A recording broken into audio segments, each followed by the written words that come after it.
बेथ' दुखुनांथाव बाथ्रा। दिनै जोंनि 14 नं चिरांदुवार बियाबनि आस्राबारि प्राइमारिनि नैबे गरसिंपारा गामिनि जा सक, बेवहाय जोंनि गरसिंपारा गामिनि सान्थालि भाइ बिदा फंबायमोना दिनैनि दिनावहाय बेवहायनो फिसा फिसा गला होननानै रायजो जायो सिबायफोर। खिन्थु दिनै जों बयबो मिथिदों, बर'फोरल' नङा, गासैबो जाति जनगोष्ठिया चेन्ज नागिरदों।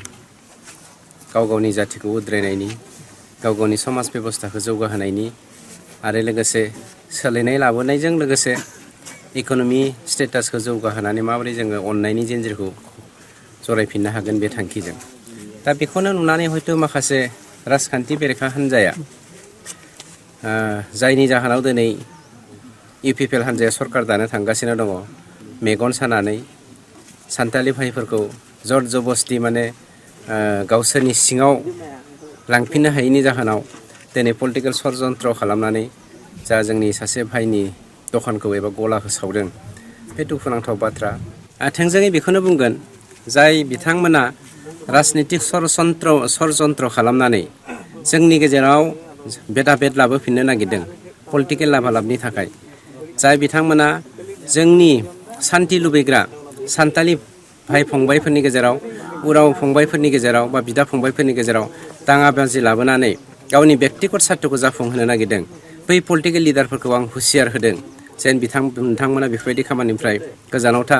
जोंनि जाम्बा जाम्बि आदिबासि मानसिफोरखौ जोंनि गेजेराव गासैबो खौसेथि लाबोफिननो नागिरनाय, सान्थि लाबोफिननो नागिरनाय, जौगाथाय लाबोफिननो नागिरनाय आरो गासैबो बिथिंजों जोङै सम अधिकार, सम उन्नयन, सम बिकासनि जा थांखि लानानै दावगालांनो नागिरदों, बेफोरबायदि हालोदाव, बेफोरबायदि थासारियाव दिनै गाज्रि थासारि मोनसे सृष्टि खालामनानै गावनि बेक्तिगत लाभालाबनि थाखाय मावनो नागिरनाय बै राजखान्थिगिरिफोरखौ जायफ्रा गाज्रि थुलुंगादों, बिथांमोनखौ आं गोजानाव थानो खावलायबाय।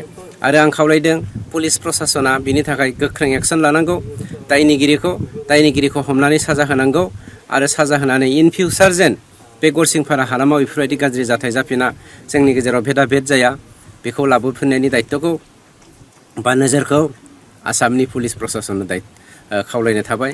आरो बिथांमोना जेन दायनिगिरिखौ कुनु पार्सुवेलिटि खालामालासिनो साजायो, बेखौ आं गुरै खावलायबाय। Thank you. বনাইজলা সময়ত সেইটো ক'ব নোৱাৰোঁ, কিন্তু আমি আজি 7:30 বজাত বন্ধ কৰি গৈছোঁ।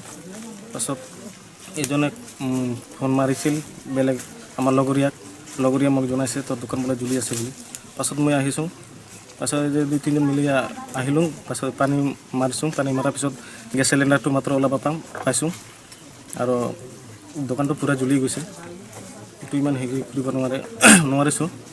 তথাপিও মই কাই জ্বলাইছে সেইটো মই ক'ব নোৱাৰোঁ, সন্দেহটো ক'ব নোৱাৰোঁ। মই দোকানত আছিল, মোৰ চাহ দোকানত যি বস্তু লাগে চব আছিল, ময়দা চদা কি পিঁয়াজ চিয়াজ তেলগিলা আছিল চব এইটো বাক্সতে আছিল, আৰু চিলিণ্ডাৰগিলা আৰু এই যে হেৰি আমাৰ বেলনা চেলনা কিবা কিবি বস্তু চব ইয়াতে ভৰাই গৈছিলোঁ।